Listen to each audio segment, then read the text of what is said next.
100.5.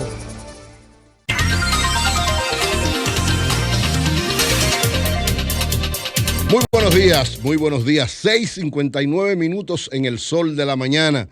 Bienvenidos todos a este programa que es el más influyente, el más completo, el más objetivo y el que más contribuye a ayudar a esclarecer los acontecimientos que pasan en la República Dominicana y en el mundo. Un saludo muy especial a todo el pueblo dominicano que está siempre en sintonía con nosotros, recordándole que don Julio Martínez Pozo está en unas merecidísimas vacaciones que toma todos los años a principio de año, y nosotros estaremos siempre al frente del programa mientras él no esté aquí con nosotros. Gracias de verdad por su sintonía y como siempre iniciamos nuestro día con la palabra de Dios. Juan 14:6. Jesús dijo: yo soy el camino, la verdad y la vida, y nadie llega al Padre si no es por mí. Así es, hay que tener a Jesús en nuestros corazones, hay que asumir a Jesús como Señor y Salvador de nuestras vidas, y es la vía correcta para llegar a nuestro Padre Celestial, a nuestro Dios Todopoderoso. A propósito, el próximo lunes es el Día de Reyes. Los Reyes lógicamente, se han convertido en los últimos tiempos en una jornada más comercial que otra cosa, porque realmente los Reyes es una fábula realmente. No es cierto que en las condiciones que se establecen existieron tres reyes. O sea, la Biblia habla de unos magos, unos reyes, unas personas que fueron a llevar incienso, mirra y oro a Jesús, pero se ha convertido eso de alguna manera en una especie de día para entregar juguetes a los niños, una tradición milenaria que cada día tenía más fuerza, pero que en los últimos tiempos se ha comercializado bastante y ha perdido también cierta esencia, sobre todo los países que celebran con gran importancia el 25 de diciembre como Día del Nacimiento de Jesús. Lo que hacen es que a los hijos le entregan los juguetes ese día, que además tiene una lógica más clara, porque si usted quiere que los niños puedan jugar con sus juguetes, lo más correcto es que sea el 25 de diciembre, porque tienen más tiempo antes de entrar a clases, porque recuérdense que las clases empiezan, el día 6 es el Día de Reyes, y al otro día empieza la clase. Entonces los muchachos no van realmente a poder disfrutar grandemente. Entonces por eso se ha dado ya la costumbre en República Dominicana de que muchas familias le ponen los reyes a sus hijos el 25 de diciembre, el día del nacimiento de Jesús, que además tiene más lógica, porque si fueron reyes a llevarle regalos a Jesús, tiene que ser en el día de su nacimiento. Entonces los países que lo hacen de esa manera tienen más lógica al hacerlo. Pero bueno, lo cierto es que es un día de fiesta. El próximo lunes es el segundo día de fiesta del año. El primero es el 1 de enero. Entonces el segundo día de fiesta. Enero tiene una característica muy especial, que tiene 4 días de fiestas.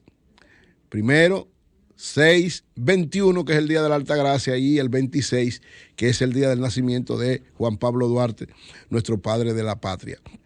Entonces, en ese orden y en esa orientación, es lógico entender que enero es un mes, desde muchos puntos de vista, un poquito continuidad de lo que fueron las fiestas navideñas, y al mismo tiempo de reajuste. Siempre enero es el mes de reajustar muchas cosas.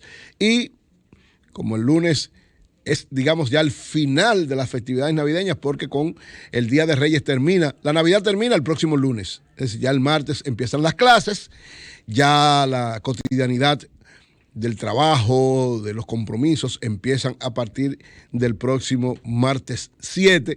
Y bueno, a los que pongan Reyes el próximo lunes, todavía hay mucha gente que pone Reyes el lunes, que disfruten sus Reyes, que los niños disfruten sus juguetes.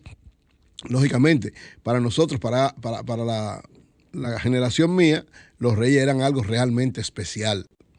Era un día como de uno esperarlo. Recuérdense que le poníamos incluso a los camellos le poníamos hierba, poníamos agua y poníamos menta.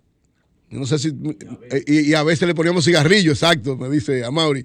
Es decir, era como esa tradición tan hermosa, tan bonita, tan infantil, tan pueril, que todos nos acostábamos temprano, le poníamos ¿verdad?, el agua, la hierba, la menta y el cigarrillo a los reyes que venían a traernos los juguetes. Ya eso también se ha cambiado, ahora es Santa Claus, qué sé yo, hay muchas cosas, pero para nosotros, para la generación mía, yo voy a cumplir ya en este año cumplo 59 años, el próximo ya cumplo 60. Es decir, esta generación nuestra vivió profundamente ese momento de la puerilidad, de lo infantil, de lo hermoso que era el Día de Reyes. Ahora, lógicamente, en los últimos tiempos las cosas han cambiado, es mucho juguete bonito, es mucha alegría, ya los muchachos desde niños saben que los reyes no existen, que quienes ponen son los papás, ya eso no es, al final de cuentas se ha perdido el sentido de la infantilidad, de la belleza, de lo lindo, el discreto encanto de las cosas que no se sabían, y lógicamente las cosas han cambiado. Pero bueno, que lo disfruten, que los niños que reciban sus juguetes el próximo lunes los reciban con amor, los reciban con mucho cuidado y lo disfruten extraordinariamente, y que se recuerden que el martes 7 empiezan las clases. El martes 7 empiezan las clases. El Ministerio de Educación ya lo informó, las clases públicas y privadas, las dos. Yo sé que hay muchos colegios que duran 1 o 2 días más, pero oficialmente las clases se inician el próximo martes 7. Padres y madres, asuman su responsabilidad como conductores del presente y del futuro de sus hijos. Que aprovechen, envíen sus hijos a la escuela el próximo martes, que disfruten sus reyes el lunes, pero que el martes se preparen tempranito para asistir a clases. Aprovechemos el tiempo, decía el padre de la patria, Juan Pablo Duarte. Aprovechémoslo al máximo, que si usted no prepara a sus hijos ahora, después lo va a lamentar, porque después se le irá por una ruta que no es la que usted quisiera. Entonces, el martes prepare sus hijos para que vayan a la escuela. Miren, 2 comentarios quiero hacer en el día de hoy principales. El primero sobre la Junta Central Electoral y el segundo sobre la deuda externa de República Dominicana y de América Latina. En cuanto a la Junta Central Electoral, yo pienso que de los últimos 4 o 5 procesos electorales en República Dominicana ya nos han quitado o nos habían quitado el fantasma del fraude, el fantasma del abuso por parte de un sector del poder para influenciar en las elecciones. Fruto de la realidad que vivió el Partido de la Liberación Dominicana con la salida del presidente Leonel Fernández de ese partido, a raíz de la convención del 6 de octubre, ese fantasma de del supuesto fraude volvió a tomar un poquito de cuerpo, porque el presidente Fernández y sus partidarios, sus seguidores, entre los que está un expresidente de la Junta Central Electoral que sabe muy bien cómo se manejan esas cosas y sabe muy bien que es muy difícil con las técnicas, con el adelanto y con una serie de cosas hacer fraude. Pero bueno, ellos no tienen otra opción que seguirlo diciendo, porque en la expectativa del expresidente Fernández jamás estaba, él mismo lo dijo públicamente, jamás estaba a perder esa convención. O sea, para el presidente Fernández era ganar, ganar. Él no podía perder. Y lógicamente a un proceso electoral usted va a ganar o a perder.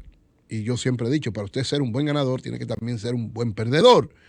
Pero bueno, esto ha creado, digamos, una situación especial, sobre todo para la Junta Central Electoral, que es el árbitro de las elecciones de febrero, del 16 de febrero. En menos de 1 mes y 15 días tenemos, 1 mes y 10 días, tenemos elecciones municipales, y en mayo, en menos de 5 meses, tenemos las elecciones congresionales y nacionales. Entonces la Junta está, digamos, en una etapa sumamente importante. Ayer, el presidente de la Junta Central Electoral, el doctor Julio César Castaños Guzmán, dio una serie de informaciones e hizo un llamado a los partidos políticos. Miren, yo creo que el doctor Julio César Castaños Guzmán ha ejercido un papel digno junto con todos los miembros de la Junta Central Electoral. El doctor Castaños Guzmán ha asumido su papel como tiene que asumirlo, porque él es un árbitro. Él no tiene parcialidad. Y si tuviese alguna parcialidad, hay que recordar que quien sugirió como presidente de la Junta Central Electoral al doctor Castaños Guzmán fue el doctor Leonel Fernández. Todos conocemos esa historia. Todos sabíamos que el presidente Danilo Medina no era partidario de que el doctor Castaños Guzmán fuera el presidente de la Junta. Todos lo sabemos. Y todos sabemos quién era el que el licenciado Medina tenía o veía con buenos ojos. Sin embargo, ante la propuesta de un grupo de partidos de la oposición encabezados por el propio PRM y, en el caso del doctor Fernández, que era presidente del PLD en ese momento, también aupándolo, dijo, bueno, es un hombre serio, un hombre justo, vamos a asumirlo, y por eso ustedes vieron que no hubo ningún inconveniente para elegir al doctor Castaño Guzmán. El doctor Castaño Guzmán, que ya tuvo experiencia en la propia Junta Central Electoral, ha actuado con independencia, con objetividad, con eficacia, pero con firmeza.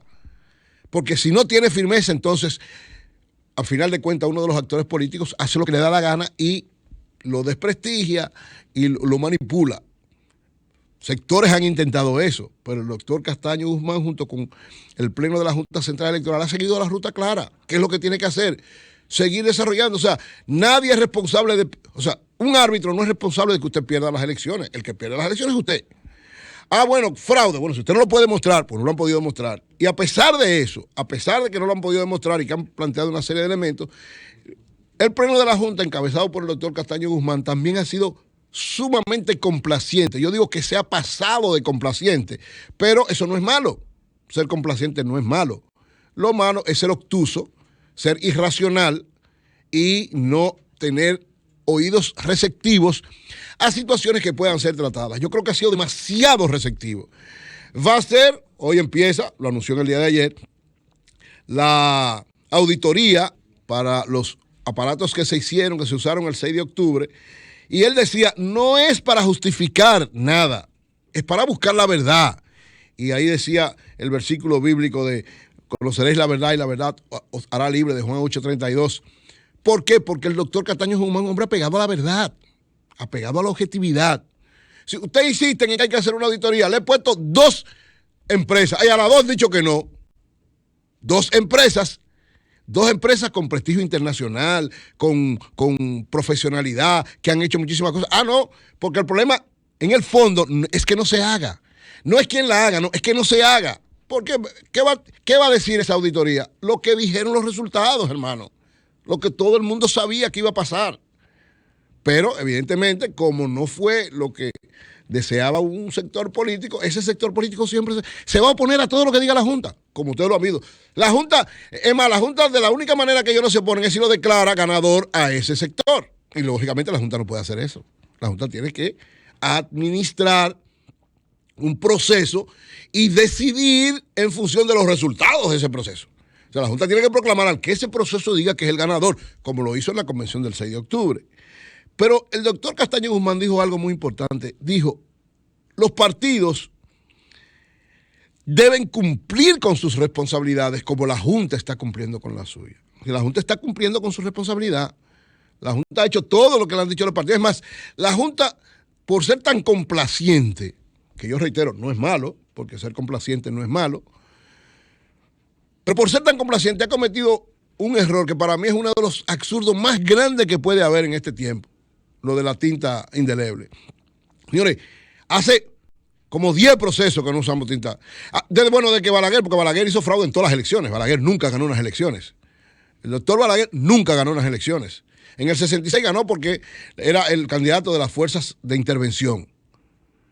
Y con las fuerzas de intervención norteamericanas en el país hizo una elección donde él era el candidato y ganó, lógicamente, fraude. En el 70, ustedes se acuerdan lo que pasó en el 70. En el 70, represión en contra de la oposición, represión absoluta, dura, difícil en todos los lados, y se impuso con fraude. En el 74, nuevamente, hizo que no fuera el Acuerdo de Santiago. Represión absoluta, fraude electoral. En el 78 intentó hacer un fraude, no logró hacerlo. ¿Por qué? Porque ya los norteamericanos no lo veían a él como la opción, sino al PRD, y adoptaron una actitud bien firme. El pueblo dominicano se levantó y evidentemente que a Balaguer no le quedó opción que entregar el poder, aunque se quedó con una parte del Congreso. En el 86, que parecía que había ganado las elecciones, todo el mundo sabe también lo que pasó en el 86, fruto de la división en el PRD entre Jorge Blanco y Magluta. El doctor Balaguer ganó por alrededor de unos cerca de 40 y pico de mil votos, pero habían 80.000 votos que eran de la estructura, que eran de Jacobo Magluta, con el doble votado, que evidentemente eran para Magluta, pero con una actitud complaciente de una comisión que se estableció. También se le hizo un fraude a Magluta y el doctor Balaguer volvió al poder en el 86. En el 90, evidente, Todo el mundo se acuerda del fraude que se le hizo al profesor Juan Bosch, hasta el punto que el profesor Juan Bosch iba a tirar al pueblo a la calle, llamó a que se vayan ya. Ustedes se acuerdan, otro fraude electoral en el 90. Y en el 94, el fraude a Peña Gómez. Ustedes se acuerdan el fraude a Peña Gómez, que prácticamente pone al país en una guerra civil. Es decir, Balaguer nunca ganó unas elecciones. Por eso era el tintado y por eso era una serie de cosas. Desde que Balaguer dejó de ser un actor electoral importante, aunque lógicamente fue un presidente, tenía una fuerza política significativa, pero evidentemente que era un hacedor de fraudes de manera permanente. A partir de ahí que se modificó la Constitución, que se crearon los colegios electorales, que se crearon una serie de elementos. Señores, el fantasma del fraude empezó a desaparecer en las elecciones dominicanas. Empezó a desaparecer. En el 96, el doctor Leonel Fernández gana las elecciones en la segunda vuelta. ¿Por qué no hay fraude electoral en el 96? Ya Balaguer no era opción. Balaguer apoyó a Leonel porque no le quedaba otra opción para reivindicarse de alguna manera ante la historia. En el 2000, el licenciado Hipólito Mejía gana las elecciones, no la gana completamente. Recuérdense que le faltaron 0.15 décimas, pero Danilo Medina, en una actitud que lo engrandeció ante la historia, no quiso ir a una segunda vuelta y Hipólito fue declarado en unas elecciones totalmente limpias, porque evidentemente sacó el doble de lo que sacó Danilo. Ahí no había nada que buscar. Danilo hubiera neciado si se pone a inventar una segunda vuelta, y bueno, Hipólito fue el presidente. En el 2004, fruto del desastre del gobierno 2000-2004, de la crisis económica más grave que ha tenido la República Dominicana en el 2003, evidentemente el pueblo se orientó hacia el Partido de la Liberación Dominicana, hacia la candidatura del presidente Leonel Fernández, y el presidente Fernández ganó. No había necesidad de fraude, a pesar de que en el poder estaba un sector del candidato a la reelección, Hipólito Mejía, pero 57% sacó el presidente Fernández, ganó en primera vuelta. De ahí en adelante, todas las juntas centrales electorales trabajaron sin ningún inconveniente, sin ninguna situación de fraude. Había protestas, había algunas inquietudes, pero no había, el fantasma del fraude ya no estaba. En las elecciones del 2008, en las elecciones del 2012, en las elecciones del 2016. Ahora, de nuevo, fruto de esta situación interna del Partido de la Liberación Dominicana, es que se está hablando de un absurdo. ¿Por qué es un absurdo? No hay posibilidades de hacer fraude, no es verdad. Ninguna posibilidad. Las cosas han avanzado demasiado. Y eso es lo que decía ayer el doctor Castaño Guzmán. Cada quien tiene que jugar su papel, la Junta jugar el suyo y los partidos jugar el suyo. Y en esto, los dos partidos que más tienen responsabilidad frente a esto son el PLD, que es el principal partido del país y el que está en el gobierno, y el PRM, que es el segundo partido, el principal partido de oposición, y además que tiene posibilidades de ganar las elecciones y llegar a la presidencia de la República. Esos dos partidos tienen que saber conducirse y manejarse frente a la Junta Central Electoral. En el caso del PLD, se ha manejado con mucho respeto por la Junta, pidiendo que la Junta sea respetada. Muchos dicen, no, lo que pasa es que como ellos están en el poder, la Junta no se va a poner contra el poder. No es verdad. Han habido varios presidentes en el poder que han perdido. En los últimos tiempos han perdido. Hipólito Mejía estaba en el poder y perdió las elecciones en el 2004. Eso no es cierto. Y, lógicamente, en el caso del PRM, tiene que jugar un papel importante. ¿Por qué? Porque si se deja llevar de partidos minúsculos que no tienen nada que buscar más que el caos, el PRM también va a salir afectado. O sea, el PRM tiene que tener cuidado. El PRM es que más debe defender el trabajo de la Junta Central Electoral, incluso más que el PLD, mucho más que el PLD. Porque si bien es cierto que, según dicen algunos sectores, podría estarse supuestamente preparando un fraude, eso es mentira, eso no es posible. Lo primero es que todo lo que hace la Junta lo hace con los delegados de los partidos. Lo que pasa es que hay delegados de partidos necios, que lo que quieren es complicar y lo que quisieran es que la Junta no hiciera nada. O sea, hay sectores políticos ahora mismo que lo que quisieran es que la Junta se declarara incompetente y renunciara. Eso es lo que ellos quieren. ¿Para qué? Para crear un caos. Pero la Junta ha sido clara y precisa. Va a cumplir con su tarea y le dice, partidos, cumplan ustedes con la suya. ¿Qué es lo que tiene que hacer la Junta? Seguir preparando lo que tiene que hacer, hasta con decisiones absurdas e irracionales como esa de la tinta. Pues eso no lo entiende nadie, es un disparate. Y eso es gastar dinero innecesariamente. Porque ahora acabo de oír que va a haber también lector óptico de huella. Señores, si hay el lector óptico de huella, ¿para qué entintano? Es un disparate eso de estar entintando en la mano. Aunque esté en la ley, es un disparate. Eso es mentira. Hay muchísimas cosas en la ley que no le implementan. Eso es por presión de un grupo que entiende que hay que hacer eso. Pues, siendo condescendiente, que yo reitero, no es malo, porque lo que abunda no daña, pero es un sencillo disparate. Eso es perder tiempo, porque además eso no garantiza nada. Es un disparate. Si usted va a votar 3 veces, vota 3 veces aunque esté entintado. Es un disparate. Pero bueno, ¿qué es lo importante ante esto? Que respetemos a la Junta Central Electoral. Lo decía ayer Ezequiel Molina, lo han dicho los empresarios, lo han dicho la mayor parte de los sectores políticos. Respetemos esa Junta. Confiemos en ese grupo de gente honestas, serias, que han demostrado cada uno en su historial que no se van a prestar a vagabundería. O sea, el doctor Julio César Castaño Guzmán no es verdad que se va a prestar a una vagabundería. El doctor Roberto Saladín no es verdad que se va a prestar a una vagabundería. La doctora Carmen Inver no es verdad que se va a prestar a una vagabundería. La doctora Rosario no es verdad que se va a prestar a una vagabundería. Y el doctor Henry Molina, menos, Mejía, menos. O sea, es un grupo de gente con profesionalidad y honradez, que lo que hay que hacer es confiar en ellos. Usted tiene inquietudes, hay mecanismos para eso, miles de mecanismos. Para eso están los mecanismos. Pero hay gente que está jugando al desastre. Hay gente que está jugando al caos. Hay gente que está jugando a la no eficacia del organismo que tiene que implementar esto. O sea que la Junta, ¿qué es lo que tiene que hacer? Seguir preparando, que prepare sus boletas, ya sabemos. Lógicamente tiene que dar una serie de explicaciones claras, rápido, porque estamos, ¿verdad?, en contra del tiempo, y hay sitios donde se va a votar con boletas, hay sitios donde se va a votar electrónico para las elecciones del 16 de febrero. Entonces, una campaña agresiva de información.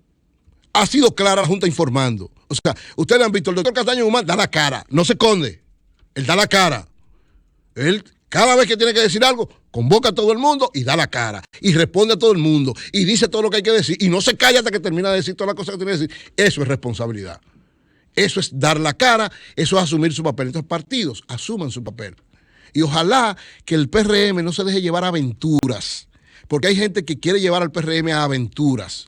O sea, el PRM hizo una convención con esos mismos aparatos, dirigidos por esa misma junta, donde ellos dicen que lograron sin ningún problema elegir su candidato presidencial. Ajá, entonces en la de ustedes con esos mismos aparatos sí estuvo bien, pero en las otras estuvo mal. No, sean coherentes, no se dejen llevar de cantos de sirena, ni se dejen aupar e influir en estrategias que no son las suyas. O sea, la estrategia del PRM no puede ser la estrategia de 5 partidos minúsculos que no tienen nada que buscar, porque no van a sacar nada en las elecciones de febrero y no van a buscar nada en las elecciones de mayo. ¿Por qué? Porque lamentablemente cuando usted hace política en base a odio y hacerle daño al otro, no le da resultado. La historia dominicana es clara y precisa en torno a eso. Ojalá entonces que respetemos la Junta Central Electoral. Por otro lado, finalmente, mire, quiero referirme a la deuda externa. Se ha hablado mucho de la deuda externa dominicana. Yo siempre digo que la deuda en países como el nuestro son lo que hay que saberla manejar, porque nadie tiene todos los recursos para desarrollar todos los proyectos que se necesitan en un gobierno. Y lógicamente la deuda, que además viene desde hace tiempo, lo que tiene que ser bien manejada, usted no caer en default, es decir, tener recursos para pagar los intereses de esa deuda, ir cambiando la forma de la deuda y sobre todo bajando los intereses, que es lo que ha hecho los gobiernos del Partido de la Liberación Dominicana, en especial el gobierno del presidente Medina desde el año 2012 que subió al poder. Es decir, tratar de cambiar la forma, el espectro de la deuda, bajar los intereses lo más posible, hacerla a mayor largo plazo con organismos multilaterales, pero no puede pararse el país porque el país no produce todo lo que necesita, incluido la deuda. Entonces, ¿por qué es importante manejar esto? Mucha gente dice, no, el problema es la deuda. Miren, si ustedes buscan los 11 países que más deuda tienen en el mundo, oigan cuáles son y oigan la relación per cápita y su relación con el Producto Bruto Interno de estos países. País más endeudado del mundo, Estados Unidos. El país más endeudado del mundo es la principal economía del mundo, Estados Unidos. 23 billones de dólares. 23 billones. No estoy hablando de, en el caso de República Dominicana son la deuda externa como 30.000 millones. Estados Unidos debe 23 billones. O sea, 1 billón es 1.000 millones de dólares. 23 billones de dólares. Oigan esto, nuestra relación de Producto Bruto Interno como República Dominicana es de un 33% del PIB, del Producto Bruto Interno, lo que producimos cada año. ¿Ustedes saben cuál es la relación PIB Estados Unidos con deuda externa? El 98%. O sea, casi el 100% de lo que produce lo debe. Pero sabe manejarlo. Estados Unidos sabe manejar, es una economía que produce mucho. Segundo país del mundo más endeudado, Reino Unido, Inglaterra, 8 billones de dólares, 8.875 millones. 8.000 billones, estamos hablando, billones son 1.000 millones, reitero. No es los 30.000 que nosotros tenemos, 30.000 millones de pesos, de dólares. No, 8 billones tiene. La relación del Producto Bruto Interno de Inglaterra, el 116% de su Producto Bruto Interno. Es decir, Inglaterra debe más que lo que produce cada año. Pero es una economía que sabe manejarse, que sabe pagar, que sabe cómo manejar cada una de sus cosas. Tercer país del mundo, Francia, 6 billones de dólares de deuda. Relación con el Producto Bruto Interno, el 213%. Es decir, 2 veces casi media debe de lo que produce cada año, pero lógicamente sabe manejar su deuda. Oigan esto es lo más grave que uno encuentra. Esos datos ustedes lo pueden buscar, métanse a Google, yo no estoy inventando. Estos son los organismos internacionales. Luxemburgo es el sexto país del mundo que más debe, 4 billones de dólares. Pero oigan esto, su relación de deuda con el Producto Bruto Interno es de 6.220%, 6.000. No estoy hablando de un 1, un 2, un 30, un 40, un 50, un 100. El 6.000%, porque Luxemburgo es muy pequeño y tiene una deuda bastante grande, poca población, produce poco, pero tiene una deuda bastante significativa que sabe manejarla, porque es un país que lógicamente es muy desarrollado y sabe manejar su deuda. Y en el caso de América Latina, estos son los países del mundo, o sea, los 11 países del mundo, Estados Unidos, Reino Unido, Francia, Alemania, Países Bajos, Luxemburgo, Japón, Italia, Irlanda, Canadá, Suiza, son los 11 países que más deben en el mundo, de las economías más fuertes que hay.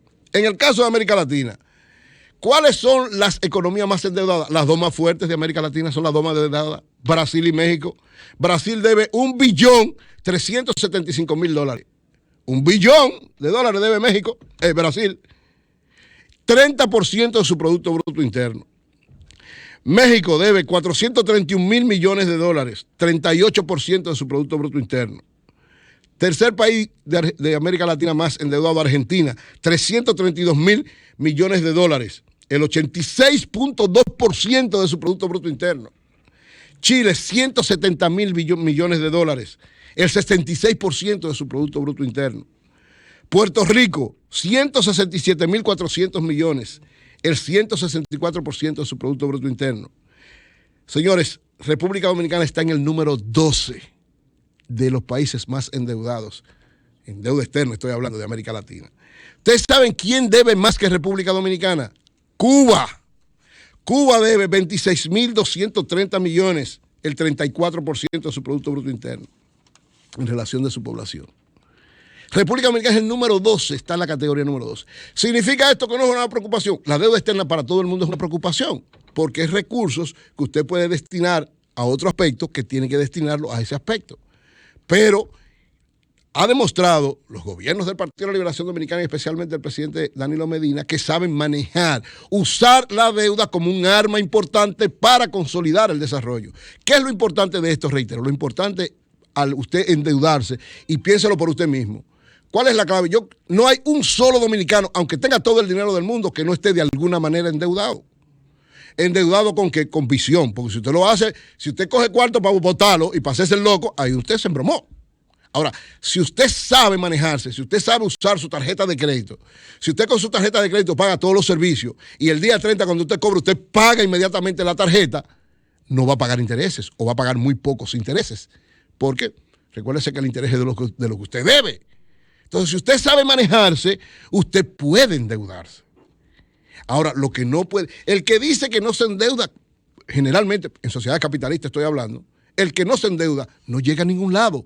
Oigan bien, yo viví en Estados Unidos 6 años. ¿Y usted sabe lo que nos decían a nosotros en Estados Unidos cada vez que usted iba a hacer un negocio en cualquier lado? Si usted no tenía deuda, usted no era gente. Usted podía ir con el dinero en efectivo y en ningún sitio hacían transacciones propiamente dichas si usted no tenía un historial de crédito, como lo llaman ellos, historial de crédito, porque eso te da fortaleza en el sentido de que tú eres un cumplidor, confían en ti para entregarte una serie de elementos. Entonces, ¿es mala la deuda? No, la deuda no es mala. manejar la mala, ¿qué es lo malo? Reitero, la deuda no es mala. No hay país, miren ustedes, todos los países de América Latina, hasta las dos economías más grandes, Brasil y México, tienen que endeudarse. La principal economía del mundo, que es la norteamericana, tiene que endeudarse. Es la que más deuda tiene de todo el planeta. Lo que hay que saber manejar esa deuda. Entonces, este cuento y esta situación que nos dicen, no, porque es el que me ha endeudado, es el que me ha endeudado, pero ha logrado mantener la economía durante 15 años consecutivos, creciendo por encima del 5%. Si los gobiernos del Partido de la Liberación Dominicana desde el 2004, después de la crisis, la peor de la historia de la República Dominicana, el 2003, desde el 2004 hasta ahora, todos los años la economía dominicana ha crecido de manera sostenida, controlando la inflación, controlando la tasa de cambio, controlando la tasa de interés y manteniendo la estabilidad macroeconómica y social, porque la estabilidad macroeconómica trae también estabilidad social y política. Entonces, ¿por qué? Por saber manejar la deuda, porque muchos de los intereses que se pagan no son responsabilidad de los gobiernos posteriores al 2004. Recuérdense que hubo un déficit fiscal en el 2003, en la mayor crisis que ha tenido la historia de la República Dominicana en términos bancarios, que dejó una deuda grandísima que todavía estamos pagando. Más de 100.000 millones llega ahora mismo, que es fruto de esa situación. Sin embargo, a pesar de eso y a pesar de la crisis que ha habido en el mundo en varios momentos, la economía dominicana ha seguido sostenida, firme, creciendo, vigorosa y sana. Porque a pesar de la deuda, es una economía sana. Nadie te puede decir a ti que Estados Unidos no es una economía sana, a pesar de que debe todo ese dinero, o la de Luxemburgo, o la de Italia, o la de Reino Unido, o la de Francia, o la de Brasil, o la de México, para venir más cerca. ¿Por qué? Porque saben manejar el concepto de la deuda. Y lo peligroso que puede pasar aquí es que suba un gobierno que no entienda eso.